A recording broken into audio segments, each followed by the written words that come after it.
کہ سورہ فاتحہ میں ہر بیماری کا علاج ہے۔ ہمیں اس کا یقین ہونا چاہیے کہ اللہ کے کلام میں شفا ہے۔ اللہ کے کلام سے پریشانیاں رفع ہو جاتی ہیں، دور ہو جاتی ہیں، لوگوں کی مشکلات ختم ہوتی ہیں، لوگوں کو عافیت اور راحت مل جاتی ہے۔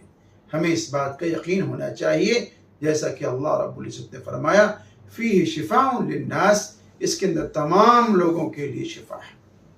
آپ حضرات دیکھتے ہیں مسجدوں کے دروازوں پر ہمارے برادران وطن زیادہ اور ہمارے دینی بھائی کم، مغرب کی نماز کے بعد اور دیگر نمازوں کے بعد لائن لگا کر کے کھڑے رہتے، اپنے بچوں کو لے کر کے، کوئی پانی کی بوتل لے کر کے، کوئی شیشی لے کر کے، اس ارادے سے، اس نیت سے کہ ابھی نمازی لوگ آئیں گے، نماز پڑھ کر